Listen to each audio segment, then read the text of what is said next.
Inside 6 Yards is proudly supported by 1951 Goalkeeper Coaching. For more information, visit their website at 1951goalkeepercoaching.com.au. Or you can find them on Facebook. Or Instagram. At 1951 Goalkeeper Coaching. Links are in the description below. Yes.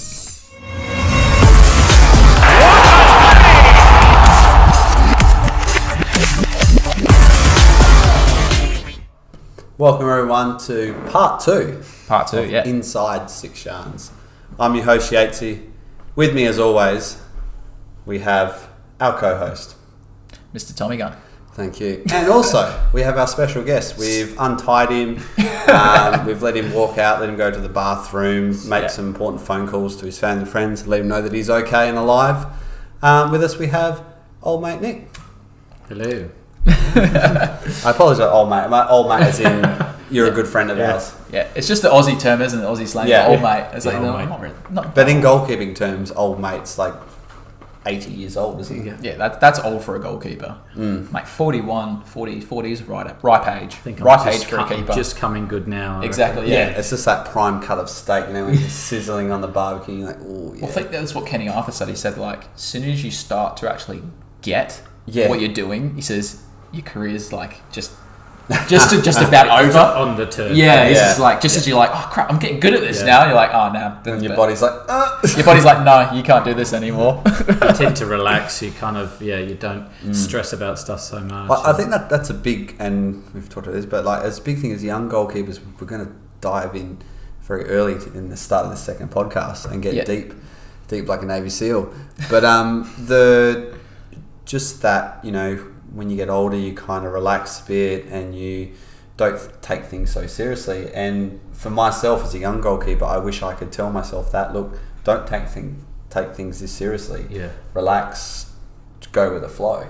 And how do you feel about that, Nick? Yeah, I totally agree with you. I totally agree with what Kenny was saying as well. Because I was the same. If I made a mistake, it would haunt me. I'm one of those goalkeepers. If I've made the mistake, after the game, I go home, I get back in my training gear, and I repeat the same thing over and over and over again, just so I could get it out of my head that I know I could do it.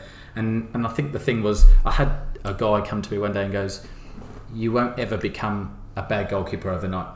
You don't become a bad goalkeeper just to making the one mistake. You know, I think the thing is, you learn from it. You got to build from it, and move on. You know, and I think that's the key thing for the young goalkeepers is to, you know, be confident, be confident in what you can do, you know, and just enjoy it. I think just have a smile on your face. I think, you know, when I came out of the game, I wasn't enjoying it, so it was time for me, you know, to not do it and take it, and just have that break and just hit the reset button and go again from there. But I think that's the thing, is that you need to be enjoying it. You got to do it, you know. Yeah, agree. Yeah, I guess you do see that maturity in goalkeepers, because you do have some goalkeepers out there that are young. You know, they pull out of a gate, all the enthusiasm, all the endorphins running in them because they're young, they're ready to impress, but they're just mentally not, I guess you could say, switched on. Very rarely do you see a young goalkeeper that has his head screwed. I guess I was going head screwed on. Got the right attitude. There is one young goalkeeper out there, which we won't mention names, but Tommy, we know who he is. But for a young goalkeeper, he's got a lot of potential, and like we talked about technique, he's someone at that young age which you can you know, bend him like a circus, and that's kind of hence where Play-Doh, mould him how you want to be. But he's got his head screwed on. He's a good kid. Technique wise, good. And what I like, I said a couple of training sessions ago, I was training with him, and he made a mistake. It got brought up. He was like, I don't like that. So he's like, okay, let's do another couple extra reps so I can improve that. And that's that thing as a goalkeeper and young goalkeepers, you need to work. Like, you might think you're the best, whatever, but you might make a mistake. You might throw your gloves in the air and go in your room and cry for a bit, but you go, okay, well, how do I make that better? Or how can I improve it? Always take a positive. I think that's the thing. Always take a positive. And the way that the game's changed now from when I played, and if you made a mistake, you'd know about it. You were coming into the change room, the manager was throwing cups of tea at you, you were getting yelled at, and you know, and you'd hear it, and you'd know, and you either took it, or you thought about it, and just become worse. So I think for when I played, it was, you know, you just go out and it's gone. There's nothing you can do about it now, and you just move on from it. You know, it is a hard process though. Going through, you know, you make a mistake, it could cause a game, and just that in the change rooms when you're sitting there, you know, the coach comes out or gaffer tells you what they think about the game, but inside, you know, like you know, I made that mistake, and I'm the worst for it. I used to be really bad. Like I would lose, I'd make a mistake, I'd be gutted, I'd be the last one out of the change rooms, I'd just drag my feet, I'd get a pint, or just go straight home, wouldn't even get changed, just jump straight in the car. I'll sit in the car for a half an hour, think about what I did wrong. The drive home was always the worst one, or the bus drive home with the team was the worst one, because you couldn't escape. You were with the team, you couldn't, you know, and the boys were always good. They're always, you know, positive and like, oh, that's right, don't worry, you've kept us in so many other games, you know, but it's just, for a goalkeeper, it's just, it goes over, and you know, you think it over and over again, and you make that save in your head that many times, and you go, and it's just we touched on this before, where you know, it's one of those things, you can make 50,000 saves in one game, and that one save where you miss it, and you'll be remembered for that one save that you miss as well, and or that's that one mistake.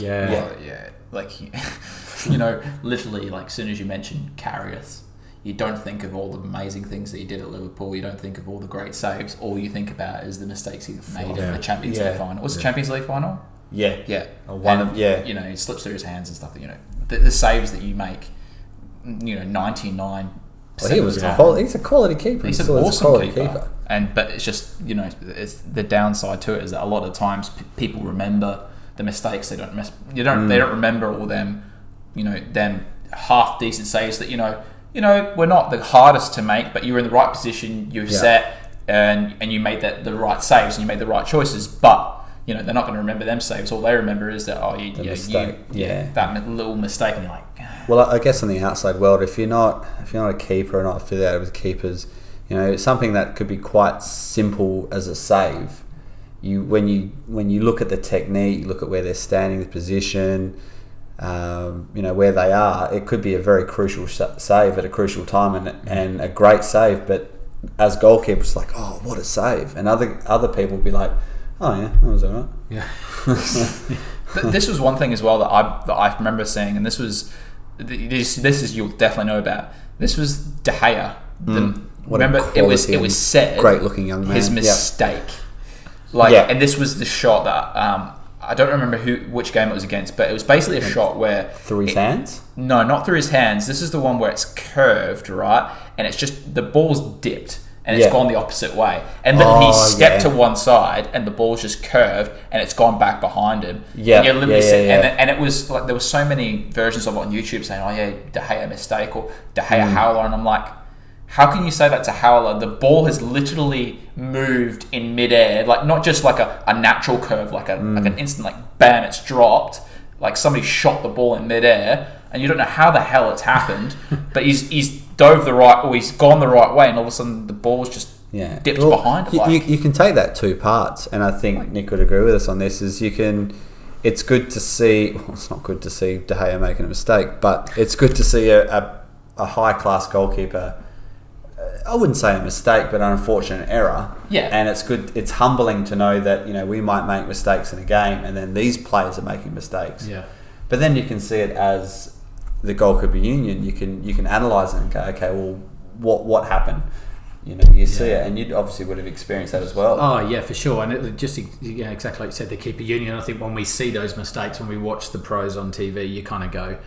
Straight away you feel for them, because you kind of put yourself in that position straight away, don't you? We all do it. We all go, regardless if you like him or you don't like him. Doesn't matter what we've team. all been in that position, and we've all had that feeling. So, and then I think then it is a case of analysing it and going, or was it a mistake? Or like you said, was it just the ball that's dipped and he's gone that way, and then the ball's just moved, like the way that obviously the balls are nowadays. They move. All you need is a fingernail just to make the ball go the other way. Yeah, that's all it takes, isn't it? You know, and I think that's that's the thing, and everyone's been through that.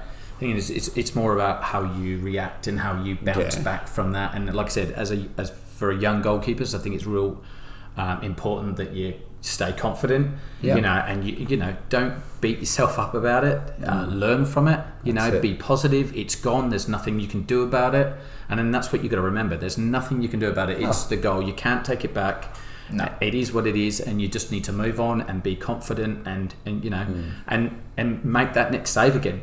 Make that next save. Make sure next time you receive the ball back that you give a good pass, or or that ball comes in the box that you come and grab it. And build the confidence back again. It's confidence is key, and confidence starts at the back. And there's nothing better as a goalkeeper as you might make a bad mistake or a goal goes in. And everyone's head's down. When you concede a goal, everyone's head's down, even the coach's head's down.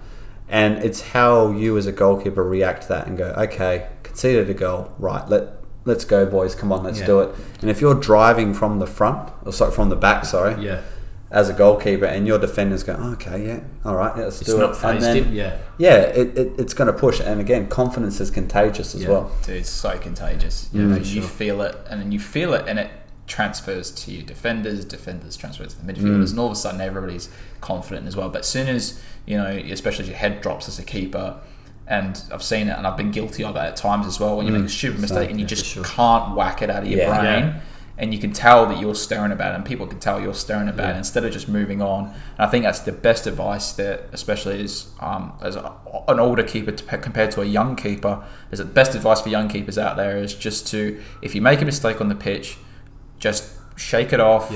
And the first thing that was taught to me is, as soon as that ball goes in the net, you grab that ball and you chuck it back, and you're the one that talks firstly to your defenders. That was one thing that I make sure I do every time now that I pick that ball out the net. I'm the one that gets the ball rolling again, and then I talk to my defenders like, come on guys, pick it up, let's go, come on, let's do it again. And if you create that as part of your habit and part of your routine, if you like, then it will kickstart you back, kickstart the team back.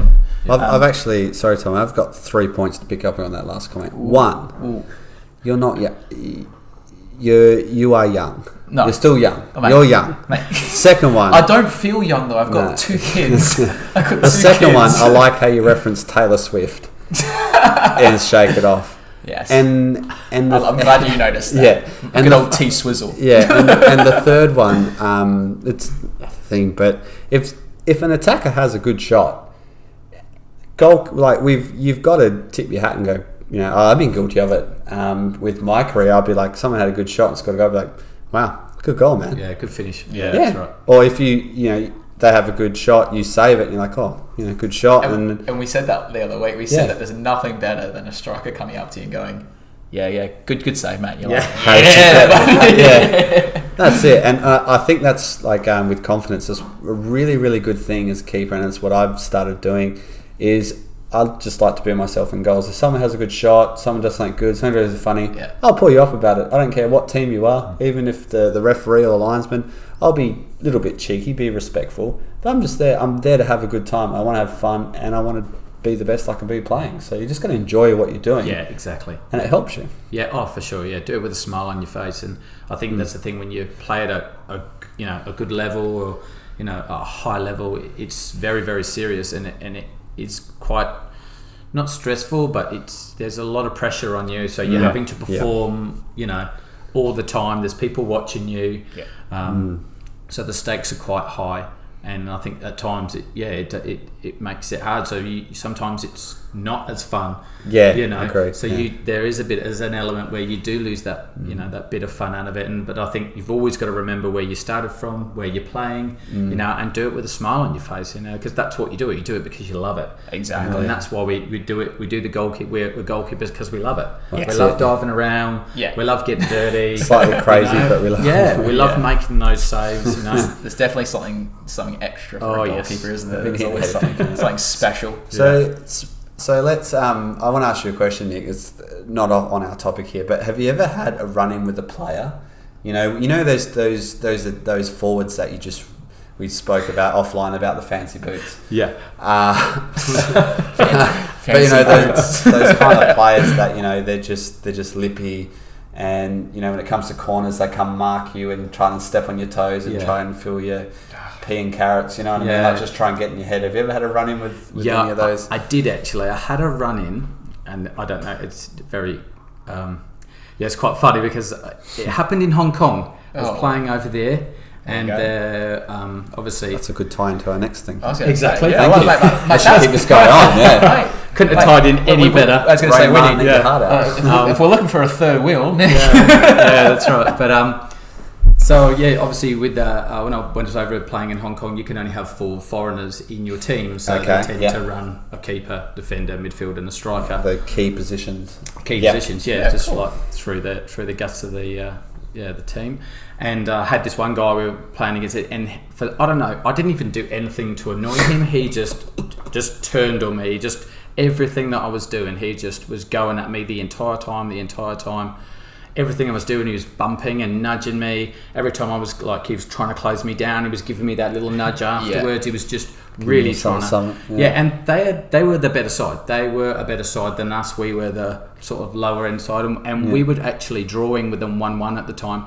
And he was just going at me, and they got a penalty, and he grabs the ball and he's sort of like so arrogant. He comes up to me and he's sort of like, I'm going to score this, and I'm like, not once did I ever sort of I don't know, react to it. React is probably the right word. Just go up, I was just like whatever, and he's I'm having a look at him and I'm just going, if I could save this now, this would be brilliant, because he's just gone at me the entire time. The topping on the cake. And it was probably late in the game. I don't know exactly when. It was probably like 80 plus sort of. There wasn't long left, and I've managed to save it and put it out for the corner. And I remember our midfielder Jerry Lateza, the other player, like obviously the other Guilo, they call us. The other Guilo, and he come running over and he goes, it just got in his face, and he was just like, that's so good. He was just like hugging me, and he was just like having a go. So he goes, you suck. What was your reaction, Nick? What did you? I actually I wanted to get in his face and give him, but I didn't. I just turned around because I kind of went, you know what? There's a corner now. So you could be the hero in 1 second, you make that save, and then you go at them and go, I've saved it, and get in their face, and then the ball comes in and they score from the corner, and then you're back to... I love it. You go from hero to zero pretty quick. To business. Yeah. That's the hardest thing. Like, so I didn't say anything. I'm not saying anything until after the game, and I just went over to him and I went, good game, mate, and he just went, yeah, all right, whatever. And that for me was a win. That was the win. That's the win. That's the icing on the cake. That was the win. Like you said, when celebrating, there's you have the points where you make an awesome save, it's a corner, but in a penalty shootout, I think I've had a cup run with Forestfield with the amateurs. I played for the Asian Cup for Afghanistan, and I think I saved 4 penalties till we got to the final. And because it's a penalty, it's a shootout. So I didn't know what to do. I saved and I was like, just do a couple little fist bumps, and then the last one, so I gave it the. I didn't give it. Did you do the run? But did you do the run? I gave it a run with the hands in the air. I didn't do the full Cristiano Ronaldo, but it was just that feeling. I love the chest pump. The chest pump, the old bang on the chest. Or you give it, you're like, I don't know. John Cena, you can't see me. I need to work on a celebration. We'll work on it. It's hard as goalkeepers because you're excited, but. I think we're focused because I think we're just so focused on what we're doing and just basically keeping that ball out the net. But for the striker, I suppose they can get into your head or try and get into your head. And obviously that was his game. You don't want to look like a putz where you make an awesome save and the next goal goes through your legs. But that's what I was thinking because I so wanted to get in his face and kind of and just let him know that he's been giving me a hard time for 90 minutes or 80 plus minutes for no reason whatsoever. I do believe there's a very, very good song called Be Humble. Or humble. So just be Kendrick humble. Lamar. Just be humble. That's it. You make a good save, just something good. Just be humble, because that's the best thing to get back at someone, isn't it? Sit down. Sit down. I made a good save. And I do it with the boys in training now. Like some of the boys, they can strike the ball so well, and you just kind of go, wow. And if they strike, great strike, Yeah. great strike, Oh, just like you were saying, you just got to compliment them at the end of the day. But on the same token, when they go, oh, that was a good save, you kind of go, yeah, that was. Yeah. It's Inside you go, yeah, that was, but you kind of go, yeah. We were actually saying this last week. We're talking about like our worst drills, and one of them was when the strikers, they're pretty much shooting inside the 6-yard. And it's like, one, you're like, yeah, like great shot, great finish, you put it to the far corner. And it happens in a game, so it's all like, but you've got to do it to a certain degree. But you don't have that defender coming up your your backside, or you don't have that pressure on, and it's like, it's frustrating as a keeper. I used to hate those drills. And I think you kind of then get annoyed with it, so you start cheating yourself. You start standing in positions that you don't normally stand in, or you go through and threaten them. Or you just kind of go do the old Yeatesy's like, see you at the car park. So do you have a favourite training session or some drill, Nick, that you like to do? Yeah, I do actually. I had we used to start on the post, but you'd be working just sort of like half the goal. Facing, obviously. Yeah, facing the post, and the server would serve in, and then you would just pivot basically, and it would just be a volley, side foot volley from someone. So it was just a reaction save. We used to love doing that drill. That was always a good one. But like I said, most of our training was always it was like all feet. Like I used to always set up a lot of cones, a lot of feet work. I used to love feet work sessions. Doing those kind of drills. That was always a bit of a good one for me. I used to love doing the feet work, and then just like I said, I was always just basic. Where my goalkeeper coach, sometimes we'd go in and do a session and we'd just volley for an hour. So we'd be 10, 12 yards and just volley for an hour. Left foot, right foot, left foot, right foot. Or sometimes, and this sounds mad, and the young goalkeepers go, really? You did that for... We would throw the ball for 20 minutes. Left arm, right arm, left arm, right arm. And it's amazing how hard that actual workout really is. And it really gets you going. And because then when you switch off, it becomes hard. So you've really got to concentrate on your technique, on your hands, where where the ball's coming from, and if it's wet, the ground's, where you've been just working in that one area for a long time. When I was doing it in England, the ground would just be so wet and muddy, so you'd be digging a little hole for yourself. So when the ball was getting fizzed in, it was coming off the surface, it would, you'd just have to react. So you'd have to attack the ball each time. So it's always just those basic. It's funny with how you said like left arm, right arm, you spend 20 minutes or whatever. It's kind of one thing which I guess it shows the difference in training, because like for us, I don't think I've ever trained in throwing the ball. Like I will do it in a game, might warm up a little bit at the start of the game, but I've never actually had a training session where I'm going to throw the ball and the technique. And it's funny. That. It's actually quite a crucial part, because yes, you can drop kick, you can fizz a pass in there, but there's I'm trying to think of it. But even then, like drop kicks and stuff, like inside volleys and stuff like you very rarely practice, and it's something that you should probably I know I definitely should practice it more. But it's always weird about that stuff. But what you find with a lot of goalkeeper training, you don't need to, like, this is the falsest thing that you see on YouTube, and you see a lot of these goalkeepers doing these elaborate drills that are, go into on the beach, on the beaches, doing super slow-mos, and you just look like, and that's the biggest thing for the young goalkeepers that they're looking at. Oh, that looks good. It's like, you don't need that. You literally, all goalkeeping, especially drills based, it needs to be simple and skill orientated, where you're just working on the basics. Because I tell you what, the best goalkeepers in the world, they're not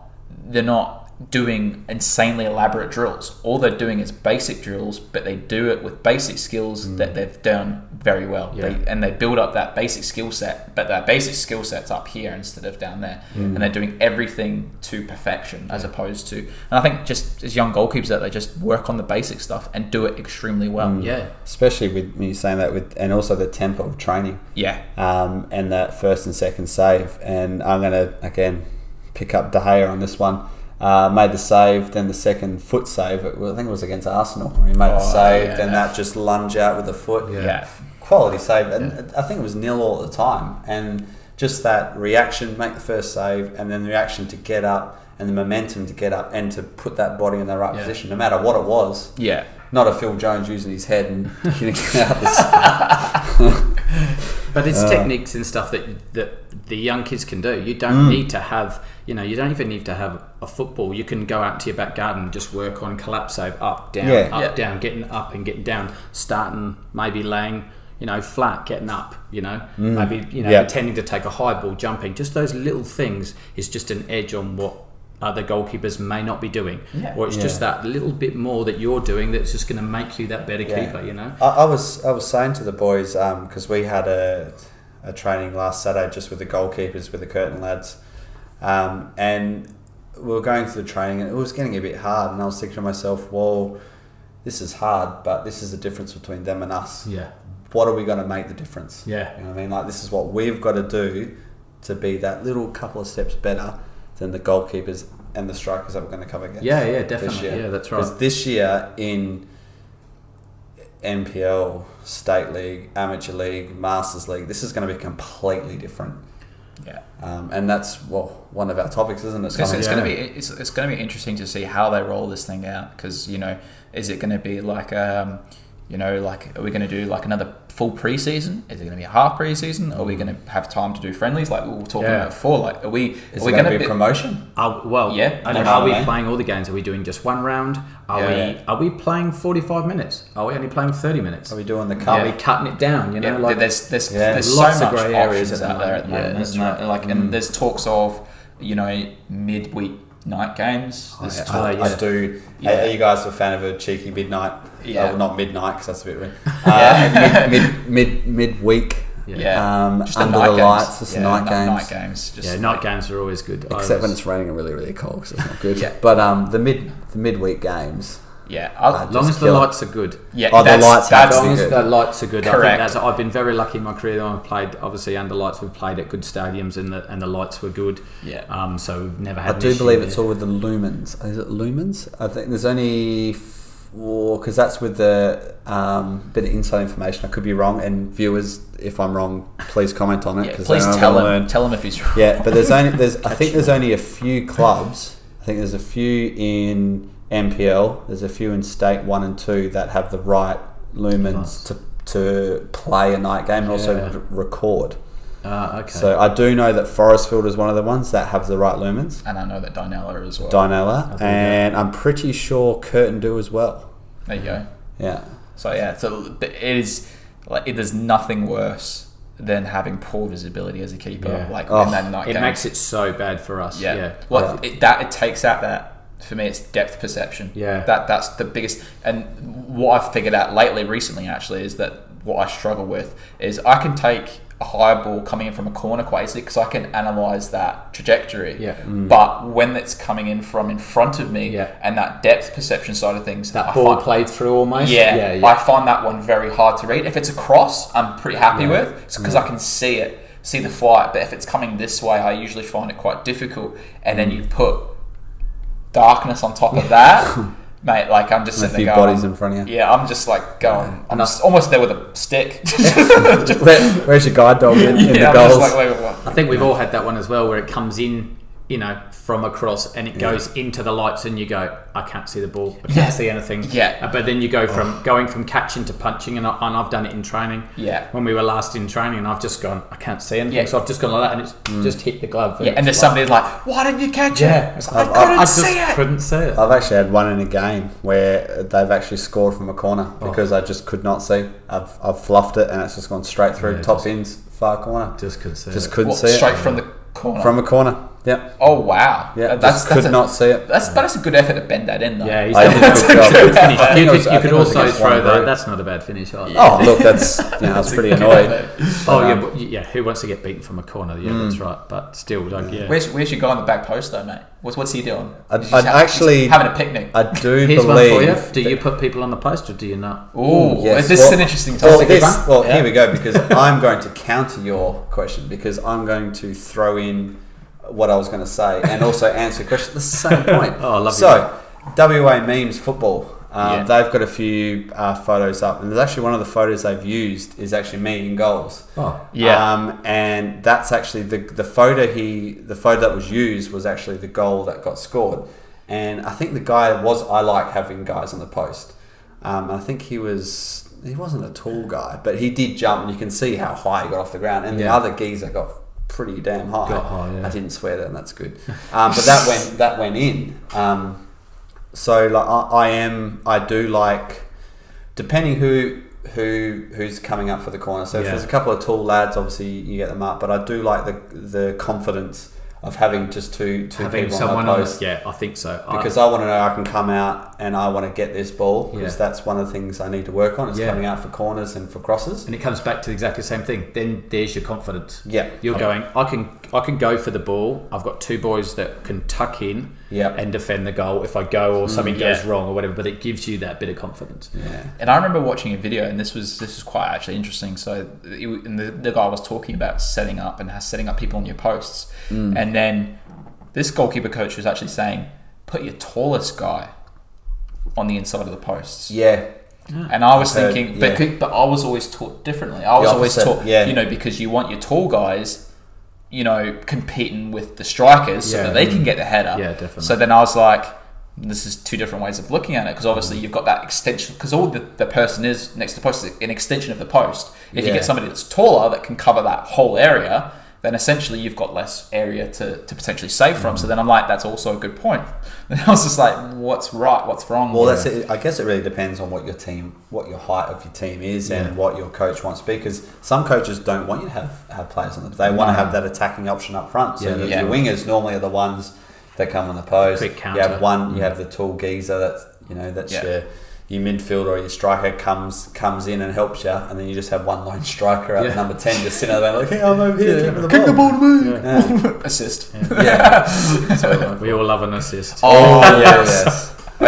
Is there one that springs to mind for you, Nick? I've got one when I was playing for Armadale, I think. Oh. Yeah. I don't know, I can't remember. I think it was just a free kick, and everyone just switched off, and I've just spun it on the ground and just launched it and just sent a diagonal just to cross, and the guy's gone through and scored. And that was brilliant. It wasn't bad. It was nothing but a cheeky assist, isn't it? And the Armadale boys down there, the fan base down there is fantastic. So like, the roar that you get from them is just fantastic. And I must say, their amount of clubs that are around in Perth, I think Armadale definitely are up there with the Army, mate. The Army. Yeah, that's why they call them the Army, because they lift their fan bases. Yeah, but don't forget about the Forey boys. Yeah, the Forey Army down there. Yeah, carry a few. Yeah. So I must say, I'm one of those boys. If I'm not playing, I'll be down there to support the Forey lads. So. Yeah.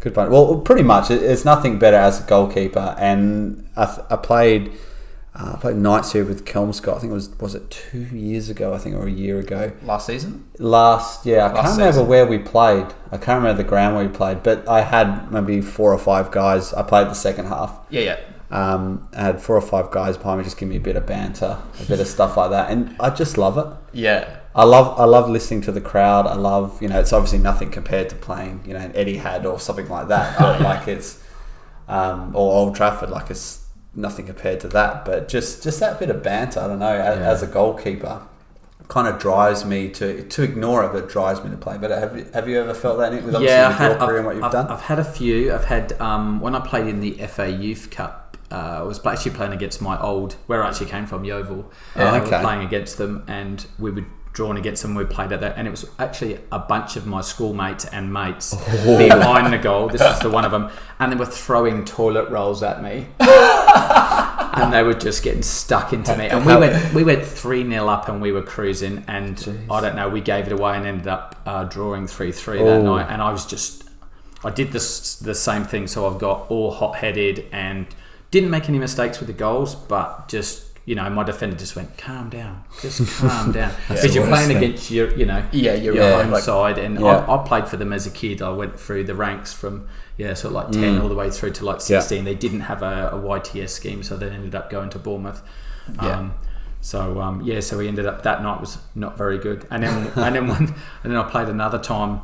I think I'd just been released from Bournemouth and was playing for a semi-pro team. Yeah. And the ground was really tight, and there was probably, a couple of thousand people in the ground, but they were so close. Like, you'd only step a small amount off to take a goal kick, and they would almost just grab your shirt, like they were that close. And I was so young, and they were just ripping. They would just go, "Oh, back to school on Monday," and I was wearing an all yellow kit, which I kind of thought was kind of cool because they wouldn't think so. I was more of a all black or a grey top, black shorts, and black socks, and it was all yellow. And I was kind of going, "This is kind of cool." And they were just ripping him. They called me like a yellow canary. That sounds like canary with the sticks. Yeah. So I just got so much, and that was probably my first time in a stadium where they really kind of got stuck into me, so to speak. So with a decent amount of crowd. It's funny with fans, though, isn't it? Because they can, with all this stuff with the epidemics going on now, I think the Premier League is going to be back possibly in July. Literally just behind closed doors. Are they saying? Yeah, June. But it's just going to change the aspects of football. Like I was watching UFC last Sunday. Yeah, and one good side is like you'd hear a good hit, the contact, and like, oh mate, wow, that's like a good hit. I've never watched a UFC event like that before, where it's literally like you could hear. Yeah, it was like being there, and you literally hear their noses breaking. Yeah, it's like for Tony Ferguson, his eye socket, he broke his eye socket. So you literally heard like how he called hard. It off. The ref called off, didn't he? He was like, you just can't go. You literally heard how hard. What was the other guy's name? You test me, I'm gone. Yeah, I can't even remember the guy that won. Old mate. Just got old mate. Yeah, old mate. Yeah, the guy that but beat up the thing. Ferguson. It's the crowd, like, because when you'll see the hit and then you hear the crowd give a roar, and that's how you know it's a good hit. Yeah. Gaethje. There. It just popped in my mind. Yes, a Gaethje. For those people playing, he hit like you heard him hit like a truck. And that's the thing with football. It's going to. I think it will change the game a little bit. Yeah, I think so, because some players do react off of the crowd, and they get that buzz, don't they? And they just Well, you think about like home crowds, like playing in front of like when I think of home crowds, I think of when we're back home in Scotland when I used to watch Rangers at Ibrox. 50,000 people, 50,000 supporters, crammed in, and you're like, you'd want the players want to perform for their people, and you take out that crowd element, what's really the difference between a home and away game then? Like it's just a pitch from there on. I guess it's that extra like 5%, you go down 1-0 and then those crowd kind of pushing like, I want to do this for the supporters, I want to do this. That's right. Yeah, and when the crowd starts booing you, Am I wearing the wrong colour boots? Too fluorescent? What's going on here? Yeah, it's definitely going to play a big part, I think, this year and next for sure. Yeah. It wins and loses. Crowds win and lose games as well. Yeah, not just the players. It's exactly what you're saying regarding getting behind their team, and they can see sometimes when when the opposition aren't they're starting to faff the ball around and they're just sending it out, and then the crowd then get louder and louder. Even the referees' decisions, when when a team's winning like 1-0, or for example if it's away team winning 1-0, and you can see they're wasting time, when the crowd starts going nuts, that just provokes the referee to start blowing that whistle. I think the only people to be happy that it's behind closed doors is the referees and the linesmen. I think I think they're going to love running up and down the touchline, apart from the managers and the assistants and relaxing, but they get that anyway, so it's all like at least they don't have of the rest of the crowd. Well, it's going to be interesting for us, like I just mentioned before, because whatever happens if we do start playing again for clubs, like are we going to be able to will there be a crowd? Well that might not be. Are the clubs going to be able to continue being that the bar and the canteen and gate fees is a good help for the club? Yeah, I was going to say gate fees and bars, bro. Like so many clubs make a lot of money from bars. And if you take that away, a lot of clubs are going to struggle with income, and that's not. It could be quite sad to see. Hopefully, all clubs keep running and they keep making find a way of making it work. Hopefully, sponsors can come in, or people that can just help out can make it work. But hopefully we don't lose any of the clubs, because it's key, isn't it? I definitely think Football West have got a lot of hard work on their hands. Obviously, I know they're doing a lot of stuff now. But look, shout outs to them. I don't know if anyone of Football West is listening. That's affiliated Football West. But look, guys, we appreciate what you're doing. Keep it up. I know it's hard. I know that a lot of people just want to go play football. So, And I think they're 2 trying years to promote. less. I think they're trying to promote Yeah, that as well. yeah, I think yeah. we're all, at the end of the day, we're all trying to promote. We all just want to play. Yeah. But there's They're just rules. trying to do it the right way. Yeah, exactly. I think that's the main thing, is that we're trying to get back to doing what we love, which is playing football, but we need to do it in the right way. And I think that's the main thing. that's right. That it's not as black and white as everybody thinks. Just No. let's just go back and play football. It's like, Well, that's We're all it, good yeah. now. It's It's just all like, over, why yeah. don't you just open up the pubs? it's like it's yeah. there's a lot of shades of grey with There's it. a lot at stake as well, and there's lives at stake. So Oh, at the end of the day, it's Literally, I watched a podcast today actually, and literally it was a guy talking about how he survived coronavirus, and I was like, because I was quite interested, because I'm like, I'm not sure what what actually happens to people. Obviously people are dying from this stuff, but what actually happens to the people that get affected and that recover? Like, well, how does it affect them? And the guy was explaining, like, I cannot breathe. I couldn't breathe. Wow. He's like, he was literally in a hospital bed and said that he literally thought he was going to die. He said, if there was a button there that I could press and say, it was over, he said, I would have pressed it, because literally It's like water on the lungs, like you just keep coughing, you can't. Yeah, apparently it was like something to do with pneumonia. I think the word was double pneumonia, so it's basically both lungs, and it was basically affected his breathing. So he literally he struggled to breathe. Yeah. So I guess that's why I understand why like people with asthma and seniors are affected the most, because they're quite vulnerable. Yeah, and I was just like, I didn't. For me, for some reason, I didn't know like how it actually affected people. Like and you've heard some stories of celebrities getting it and like, I didn't even know I had it. Apparently I had it, and like and then I heard this and I was like, whoa. So that's the actual other aspect of it, is like, it is bloody serious. And he's like, man, he's like, imagine like the worst headache you've ever had and times it by 100. It says my head was splitting and I couldn't breathe. And I was like, Jesus Christ. So it is. I guess it just shows really how lucky we are. Especially being in WA. Like, WA is the place to be. Actually, Northern Territory, because their pubs are open now. Just I think to the keep football's doing what starting we're doing soon just too as a little bit longer, so we can all get back on we'll the be field there and soon. play again at the end of the day. Exactly. So speaking of training and getting back to it, and football and all that type of stuff, Tommy Yes. and Nick, I want to say, Oh, I'm going to say a few numbers. Numbers. I'm going to say 1951. Oh, 1951. And I'd continue. Off you go. What a great guy. Where do we start? Yeah, so you obviously met Mikhail. So how did you meet Mikhail? So when I decided to get back into training again and back into playing, I obviously was like, I need to find a goalkeeper. I need to see if I can actually do this still or not, if I can actually still remember all this stuff, if my body will still allow me to do this. So I'm like, I started sort of Googling around, and it came up, and I'm like, okay, cool. I think I got onto his webpage. Sent an email in. I think then he sent me a message back really promptly. It was great. To sort of just explain the situation. Didn't say too much. Just sort of said, look, been out of the game for a while. Keen to get back into it. Wouldn't mind just setting up a session. So then he replied, just going, look, obviously Mikhail's the main man. Everyone loves working with him. He's so good at what he does, and he's awesome.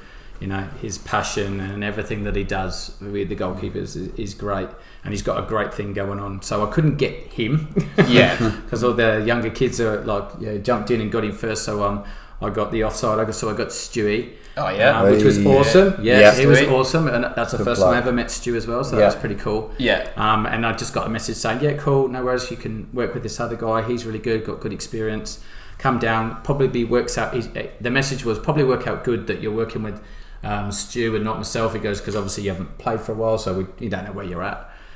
So I went in and went down with them. And Stu's old school too. It's very old school. He's old school, and it was great because it worked really well for me. Went in and did a session and was working with Stu, and then Mikhail was obviously busy working and training and doing his own thing, and I was Stu had me going making a few saves and a few dives and stuff, and he just turned and went, make sure when you rock back up that your left foot is facing in a certain way. And I went, I like that. I just straight away I was like, this is a guy that's got attention to detail. This is a guy that's really switched on. And then straight after that I was all like, Yeah, I finished the session. The session. Sorry, he was too busy. Obviously, he had other sessions going on. I spoke to Stu. He was awesome, and he was like, "Oh, it's really good working." I said, "Oh, it was really good working with you. Thanks for taking it easy on me." I said, "It's been like 13 years since I threw on a pair of gloves and started, to dive around again." And so then I think I sent Mikhail a message saying, "Thanks ever so much for giving me the opportunity to come down and fitting me in almost, And he was just like, he replied later on just saying, "Oh, it was good. I didn't get to work with you, but Stu said that it was really good working with you." And and then we just kind of went from there. So then we started doing sessions on the Monday, and then he was all like, "Oh, have you ever thought about doing some coaching?" And I'm like, I went, well, I really kind of wanted to focus on playing this year, but if you want me to do some coaching. And we kind of struck it off really well straight away, because he's so good with breaking sessions down and setting it all up, and he's so good with younger kids. He's brilliant. He's so good. If you're passionate about goalkeeping, there's really nothing not to like. His energy level is just so high. You see the kids just bouncing off him, and like I said, his knowledge and everything that he does is fantastic. Just both of them, the way that they plan their sessions, and there's nothing better as a senior goalkeeper. When I was training with Kelmscott, I would help Stu out with the kids, and there's nothing better than seeing the kids getting that enjoyment. The smile on their face and they love it. They strive to and they don't want to go back to their training session with the other lads. No, they just want to keep doing goal. And that's what you love. That's what you love. You glove. That's what you glove. Yeah, that's it. Get it right. So I managed to work with. It was great to work with Stu as well, because I'd never worked with him before. Which was awesome. So we've both trained with Stu many a time, and Stu runs a good session, and he's very old school at times. And we always like to jab at him about the foot saves. Because he's always he's old school, just everything with your hands, everywhere. And we always we love a good cheeky foot save. He put me through my paces on Saturday. It was good. I was worked this. With the K technique. And it's one of those things, being a tall goalkeeper, that's one that it's hard for you to and it's that say go to the right side, the left side leg needs to be straight.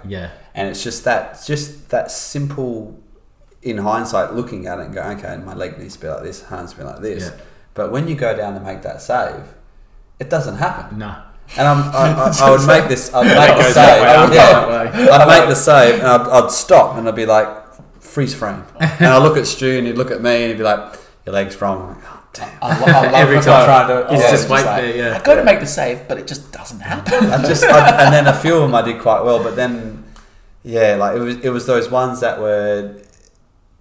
The idea of the session was you want to make the K, get the ball, and go again, instead of. There's no point diving and make a hero save and give away a corner, where you can go down and get possession. So for all the viewers at home, Yatesy, kind of explain the K technique. So for those of you that aren't familiar with the term of the K technique. Well, I'm not going to embarrass myself, because my K technique is probably, I don't know, not up to scratch. So being that I would like to promote 1951 and the coaching technique, and Nick, being that he's working on you're the guest. You're going to put me. I'm going to do the AFL technique and handle the shit out of this. I'm sorry, Timmy, but this. I feel good doing this. I think that's great, because, like I said, I've come in and I'm going K technique. I never even saw the K technique, because when I did it, we kind of did. I suppose it was the K, but we kind of just tucked our knee in.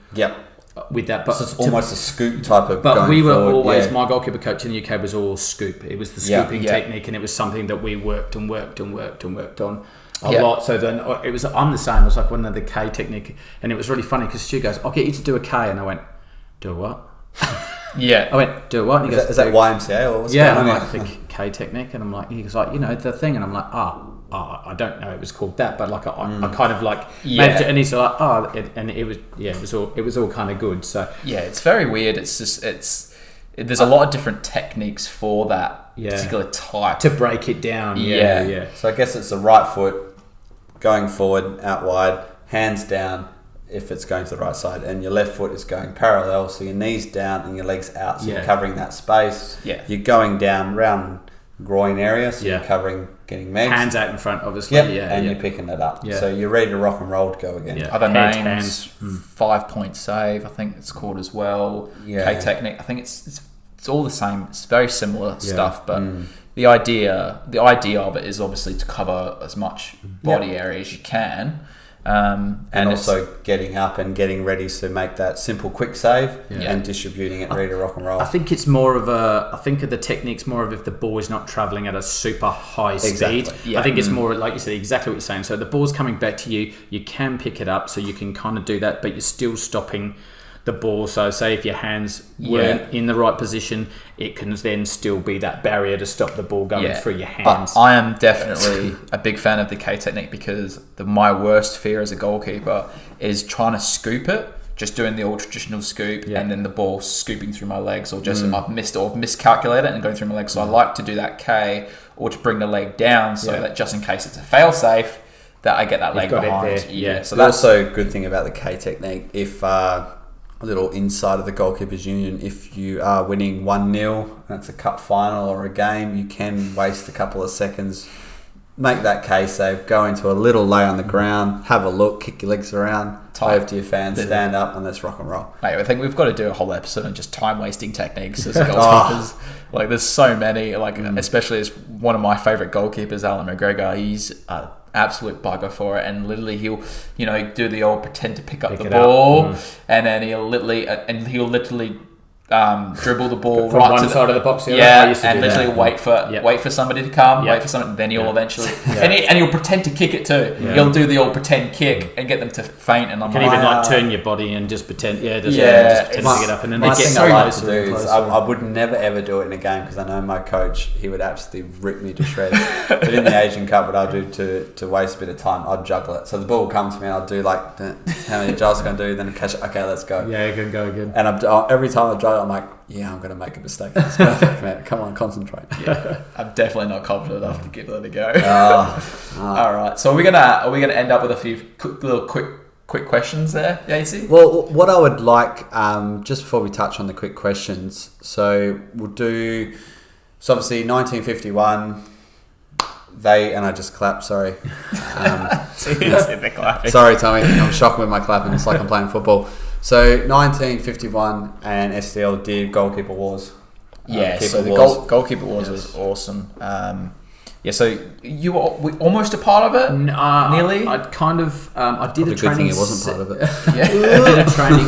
That was my first training session back the second year that they did it. And I think they were saying that I think it was going to be the following weekend that you guys were coming in to do it. It's pretty big. And I think she was like, "Oh, you could have jumped into it," but I think he said, "But I think they were pretty much all sold out. I think all the tickets were." It was hectic, mate. There was a lot of goalkeeper. It was really good, which is another tribute to both of them, really, at the end of the day, and for setting up something as good as that and being able to do that, and for the keepers to have something like that. I think that's the biggest thing. I think we all have that keepers union, but it's always nice to have a little bit of competition, a little bit of banter. I think for me, so ringing my own bell, I won it the first year. Coming back the second year, I've done it now. Come in the second year. Come in the second year, having two NPL goalkeepers come down.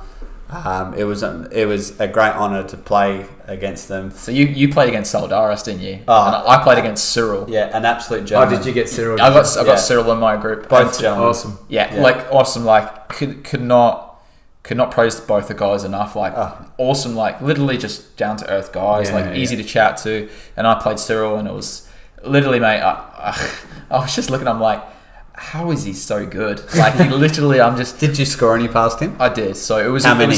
I think it finished. I can't. You might quote me on this, but I think it was about 3-2 or something in the end. Not many NPL players can say they put two past. So with me. Yeah. Not many players. I think I put 3 or 4. I don't know. I could be wrong. But I think it was like 3 or 4 passes. Not many players can say they put 3 or 4. This is because I had a drop kick. And I was only 18 yards away. I've got a drop kick and I've just blasted the crap out of it. It's got like no chance of getting to it. It's just the awesome thing about the Keeper Wars is that everyone that's down there is goalkeeping. Yeah. So everyone's a friend. Tommy, that's how kind of we started our blossoming relationship and our friendship. That's awesome. And all the other lads out there as well that we've met throughout our years. So it's just the community down there is awesome. Yeah. So obviously, hopefully this year it goes again. I do believe there was a leak of the new gloves that they're putting out. The new design. So usually they do like a shirt and gloves. Oh yeah, that's right. Because it was camo. It was camo, and I think they're gonna still. They might stick with the same theme. I think it's like a white, black, red. It's like a would we say a winter camo with a white and red type of it's urban camo. I don't know the proper technical army name for it, but so hopefully they looks killer. Yeah, they will get that up and running this year, and we'll definitely use the podcast to try and promote it a little bit, because it would be awesome to just get more keepers involved, and especially more female keepers, because they launched the female keeper section in the last one. It was, and it was only 6. It was only 6 of them, but you know, with the women's, with the women's NPL opening up, you know, I'd love to see this year. And it's unfortunate we had the hiccup with we had what's going on now, so it's a shame they couldn't blossom. But they had a good NPL. The night series, which was good. For sure. And speaking of, if you're a woman goalkeeper and you want to get in contact with us to bring you on the show, inside6yarns@gmail.com. So hit us up, awesome. and we definitely want to get some Facebook, Instagram. Do your I'll do my bit. Do your thing. Do your thing. Definitely keen to get so female goalkeepers get another different perspective of it, because it is a little bit different. It's a lonely job. Yeah, it is a lonely job. Yeah, and this is what this podcast is all about, because it is a unique, lonely job, and it can, you've definitely probably had it in your career, Nick, when it's just, you're having a bad day between the sticks, and literally it just feels like you and the net, and you're sitting there talking to yourself like, why the hell did I choose to be a goalkeeper? Oh yeah, I think we've all been through that. Oh yeah, raining, -5 degrees. Yeah. It's black and grey monotone, and you can hear the music in the background. Like, hello, darkness, my friend. And your back's sore from picking the ball up back in the net all the time. But it's just that one save that brings it all back again and makes it all okay. And it's just that one save. That's all it takes every time. And then the colour comes back, and it's all of a sudden the sun shines. Yeah, that's it. All right, so let's go into our to the end here. The cheeky end questions. Questions at the end. So I'd like to start us off, Nick, which was my favourite question to ask people, and I'd like to know your favourite football movie. My favourite football movie. I haven't actually watched that many, but I think you guys have already touched on it. I think it's the one with Vinnie Jones. The meme machine. The meme machine. That's a good one. What's it actually called? It's called Meme Machine. Meme Machine. Yeah, I was like that. I was right. I watched it years ago, and it was Danny brilliant. Absolutely brilliant. The Monk. A great movie. Some good football in it. Yeah. Obviously, it's loosely based on Longest Yard. Yeah. I'm not sure what came first, but it's based on that. But it's a great movie. For those people who haven't seen it, watch it. Language warning. A few things goes on there. Not a family movie, from what I can remember. No. But if you want, just YouTube it. If you want to, they're probably not good to show your kids. The Monk. But have some good takes in it. It's pretty good. No, there's some really good. It's just a funny movie. I think that's my favourite movie. Yeah, we love it. We love the Meme Machine. Yeah. What about for you as a keeper? So obviously most goalkeepers have a bit of an idol or somebody that they'll look up to. I think you already mentioned, but who's your favourite goalkeeper of all time? Yeah.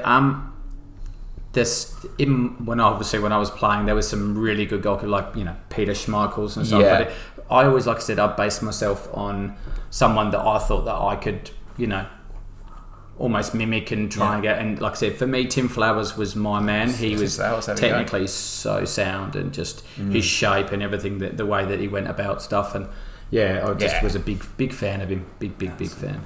That's good.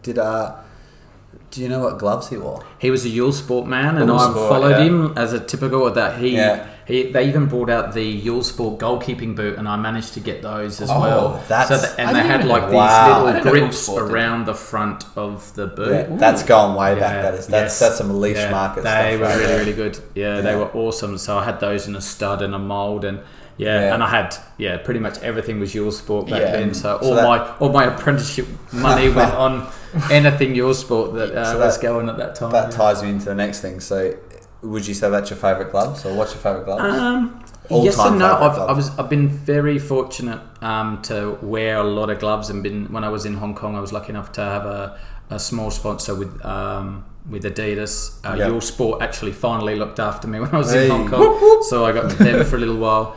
Before I went over, I was wore the and Adidas and the Royce as well looked after me a little bit. Royce, yeah.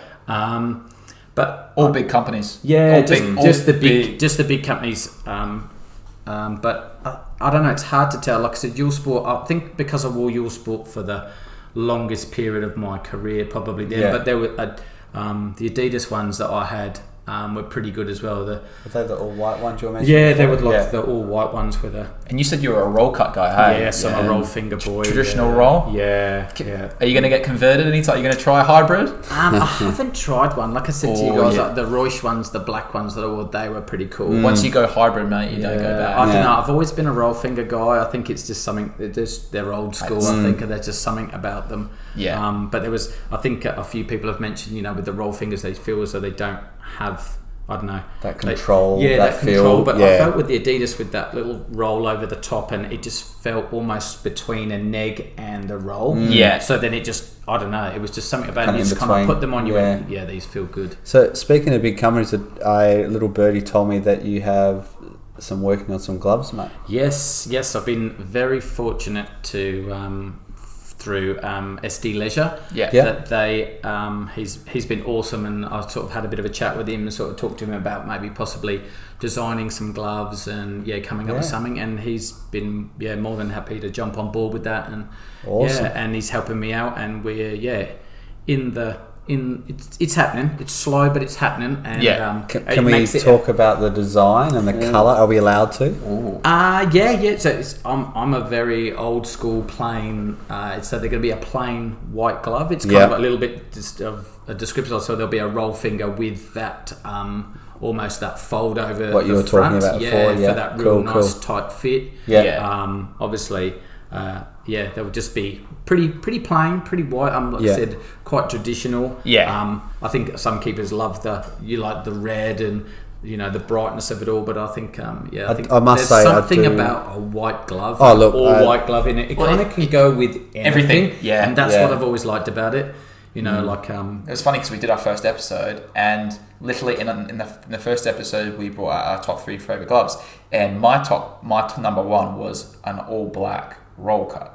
And literally it was all black, and that goes with everything. And his was an all white hybrid. I do like a cheeky white glove. So literally just an all white and all black goes with everything. It is good. I prefer the all black nowadays because easier it's to clean. cleaner. Well, we used to wash them after training. We'd wash them in the shower. Get them half wet, and then we'd be very naughty and no, you're not supposed to. They would go in the washing machine back then in the day as well. So they would go in and they'd come up really nice. Really nice. Yeah, they come up pretty I'll tell good. you what, if you did that shit, he'd probably hit you. Oh, he'd kill me. Yeah, he'd kill you with your glove. He would. And it's not the thing to do. Do not do that with your gloves. Wash them. I do believe get a very I can't remember lukewarm water. And I think you can even get the glove. You can get a glove cleaner wash, now, but even just a really, really fine. I don't know because the toothbrushes are different. Medium, firm, get a really soft one. And little circles. And that's the best way. That's what I do with my gloves. To clean the backhand. Was it even sometimes later, but it's really you do it really soft, but it's got to be really wet. And I do that with my gloves now, and amazing. I've always been a shower guy. I've been a shower. Get him in the shower. Just give him a good before wash. or after the beer, or you drink the beer in the shower. Which, mate, sometimes. Everyone loves just a beer in cheeky one shower, hand, They don't glove in get the dirty other. over here, not like they do in England. Like they used to. The weather's obviously a lot worse in England, so they used to get really, really dirty. But over here, don't need to wash them. They don't need to wash as much, but they tear up a lot easier. Yeah, they do. Because turf. drier, harder turf. It's funny that you should say about with the conditions, because it's so different. Like there's so many different pitches, and I'm sorry, but Swans, like your pitch, it's completely different to somewhere like UWA, or Kelmscott or Curtin or Forestville. There's all the different pitches, different cuts, different grass. That's very true. And especially being goalkeepers, and also the technique of when you're getting up after making a save. no palms on. It's you see in the Premier League how they get up. Yeah, it's different. Yeah, oh yeah, for sure. Yeah, if you don't pay for them, and it doesn't really You're matter. almost just like on your floor trying to get up. Well, hopefully your gloves sound awesome. So hopefully it takes off, and we'll bring you on the show. Yeah, and you can bring them on, show everyone. Yeah, well, thanks to Stuart SD Leisure for helping me out. It's awesome. So really looking forward to seeing what they come out like. And it's a shame maybe we don't play you this year. Yeah, I would have liked to. It would have been a bit cheeky, bit of a laugh. Maybe we can get a friendly. We can sort that out again. Yeah, friendly or a bit of training. I think we'll have to do a training session. We're definitely going to do a training session, which is going to be awesome. Yeah. What have we got? Have we got any other? We've got. Well, do you want to ask about the boots? Oh, boots. So, are you still a Copa guy? Do you like? I'm a Copa for training, and I'm a World Cup for playing.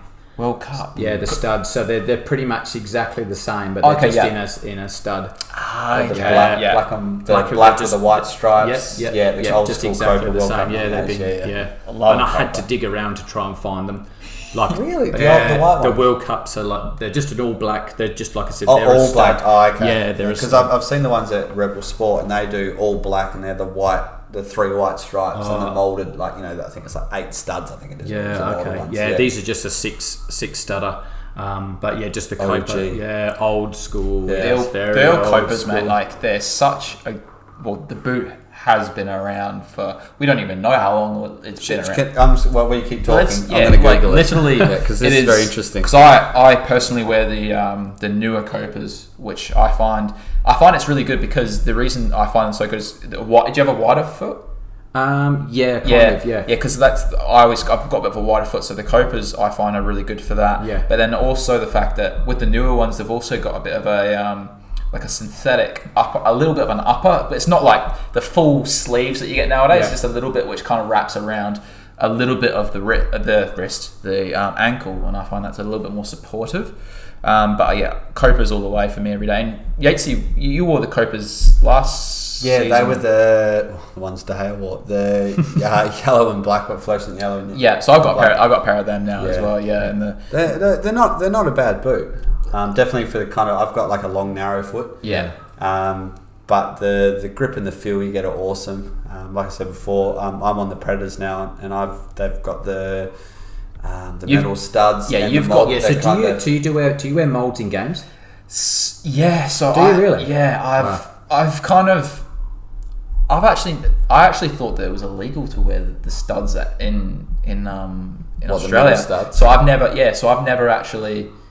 Well, you can't actually buy them in store in any actual. I lost a stud that came out. I wore them a couple of times the World Cups, and the stud came out, and I went to go get some, and they were like, we don't do them. Yeah, and I was like, oh really? So you need to do them online. It's really hard. Yeah, it's really hard to get. A lot of the boots that come in, like your Rebel and stuff like that, and your Amart, your Sports, they're all firm ground. Well, no, actually, majority of them actually football AFL boots. Yes, that's correct. Because they think it's the same because the same turf, which is correct. But if you look at the nose or the front of the toe, it kind of loops up, so it's cushioned for kicking an AFL ball. Yeah, right. But then you look at a normal football, real football.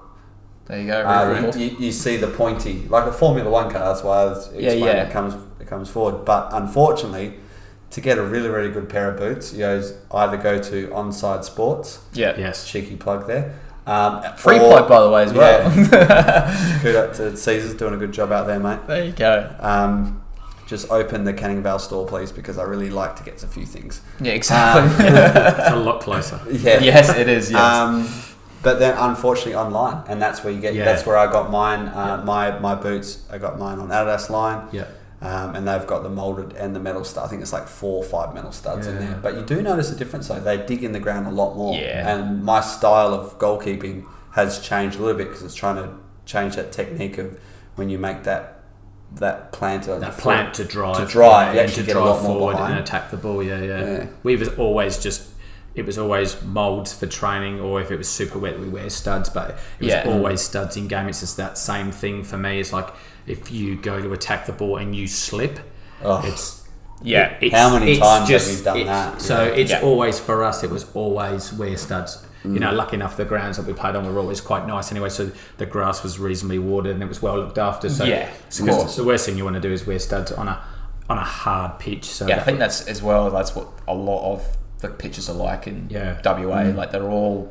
But they're pretty. No, they're pretty good. Like you know, I know we come across. But we did a training session at Swan, and I wore my studs there, and that was kind of okay. It was okay because I think a lot of them are sandy based anyway, aren't they? Yeah. So not too bad. Throw another turvy in there for blades.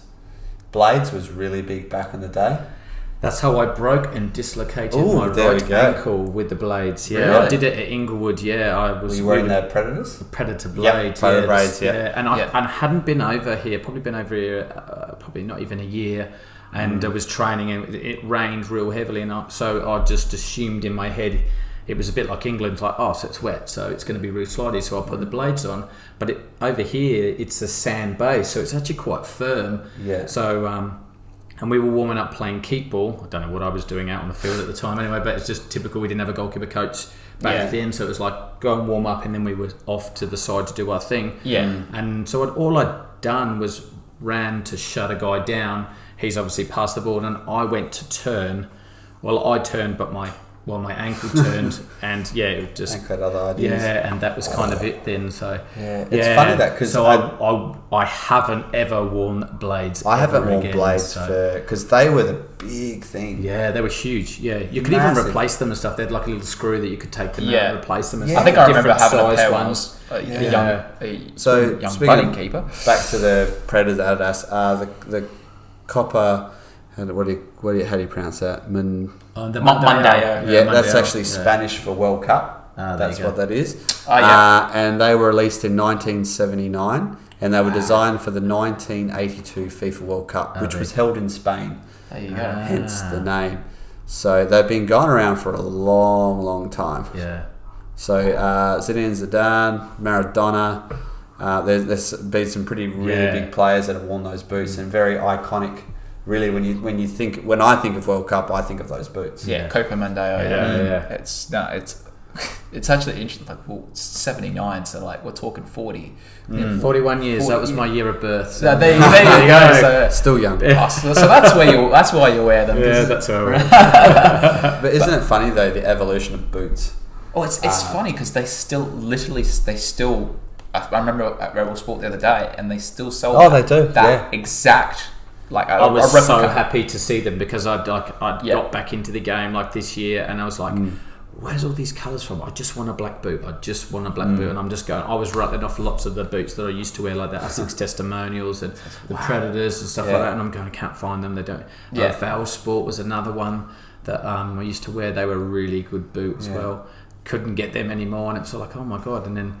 Yeah, we managed to get the Copers, and I was so happy to see them. I was like, "Oh my god, it's a boot that I know." Do you remember the Adidas? I think it was the F250s. It was a World Cup 2000, 2002 or something. Yeah, how they had that weird like shape, and it was like a full synthetic laces. Yeah. You talk about were they the blue ones? I think there was blue ones. Then there was like kind of like a white silvery. The white silver and you ones. can interchange the stud to what you do. Yeah.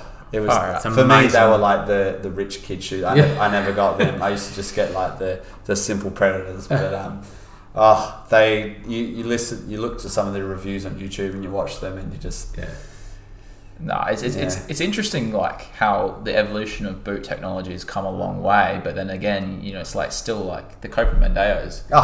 It's a formula that. Well, it's like the glove as well. The gloves come a long way compared to what it was. I had almost like the gardening glove. It was like woolly with the black bits sewn on. That was my first ever pair, and I was like, "Oh, these are great." It was like, really, how the hell did I actually catch the ball like that to start with? So and then they're multi-purpose because not only could you catch the ball, but then you could do some gardening. That's right. After I finished on the grass, I had to fill in all the divots that I'd done. Pick all the weeds out while you're down there. Do a dive, pick a weed. But no, that's awesome. Have you got any other questions? I think the last one we've touched on the favourite drill, but the hardest drill. Now this question we've added in just recently, and obviously we renamed it because originally we said worst drill, but then we realised that there's no such thing as a worse drill for goalkeeping, because we love all the goalkeeping drills, but so we rephrased it to hardest drill, and one that literally you do and you're like, and the thought of doing it, you're like, there's something falls in the pit of your stomach, and you're like, oh god, that's going to work me hard. Yeah, because it's a hard question, because like Tommy was saying, we changed it, because for me, a hardest drill is what we touched on before about strikers shooting inside the 6-yard box. Like, what are you really going to learn from that? How are you meant to gain from it? But then Tommy was like, well, my hardest ones are the ones that make you almost want to throw up, but you love doing it. Yeah. So do you have, like, out of those two descriptions, do you have something that you can come up with? I would say like my hardest drill that I ever did was, and I haven't done it for years, but there was one that there was a goalkeeper coach we had in England that it was a little bit crazy. We would do the collapse, where you'd throw the ball middle of the row, you'd make the save, get up, throw it again, go. He'd make us go around the field. So we would go down one side, then the other goalkeeper would come back the other way, then we'd go across, and then the other goalkeeper would go back across. So we'd end up going around the field. Talking about almost being that was. I'm glad I didn't say take note. Tommy will do that on Friday, because that sounds pretty damn hard. Absolute killer. Well, we definitely don't want to do maybe that. 18-yard box. I don't know. Go around the 18-yard box. So even if you've ever just go up one side of the field, how hard it is actually. It's a simple exercise of just getting up and getting down and someone throwing the ball, but to do it repetitively for that amount of time. I think I've done that exact drill, and I did it with Steve. I did it with Steve. Ben. When we were training at Dinella, and I think we only did from like the centre to the sideline, and even that was just like, by the end of it, you were like puffing, you were like, oh my god, and you were happy for a break, but even the break, you're still like chugging, and your arms are like still going. They just go, your legs go, and then in the end and it depends it depends on the server, because he can either serve you quite large and you can get down there quite quickly, or he can just go short, go short. That's the thing where it comes back to the outfield players. They see, look, he's just diving on the ground one side, and he's diving on the other back. But he's literally just falling and getting up, falling and getting up. It's like, you do that, and you tell me how hard it is. I like the drill when you get a few goalkeepers.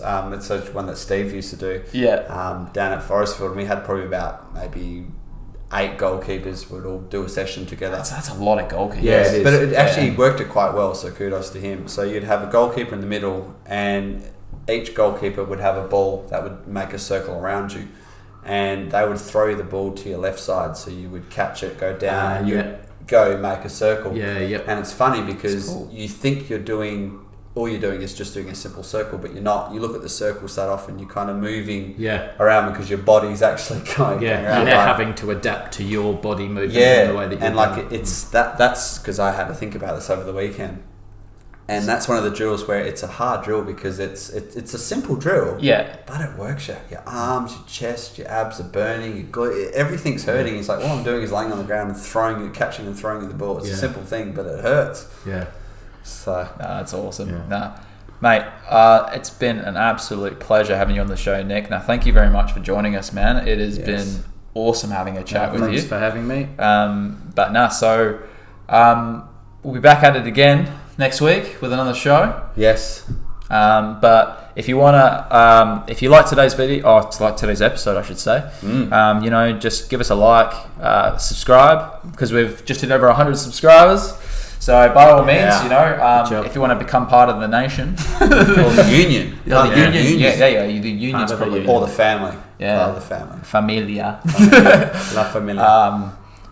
So even drop a comment to see, if you want to give us ideas, or if you want to just say hi, just say hi in the comment section below. Give us your favourite drill, or your hey drill, or like I say, if you want us, Tommy and I, or even old mate Nick here to try a drill. If you want us to try a drill that you like, you don't like, let us know. We'll give it a go. Definitely. Yeah, for sure. Definitely. And we're definitely going to get Nick on for a training session as well, so stay tuned for that. Yeah, looking forward to that. That'll be good. Put you through your paces. Yeah. So we're going from one touch line to the other touch line. That's just the warm-up. That's just the warm-up, And then we'll be ready to go for a full Yeah, session. I agree. I bag's doing the camera for that. 'Cause I'm not doing that. Good thing I'm a little bit taller, so it makes it a little bit easier for me. We'll have to make them short ones. Yeah, exactly. Short ones. There you go. Feet At my up. feet.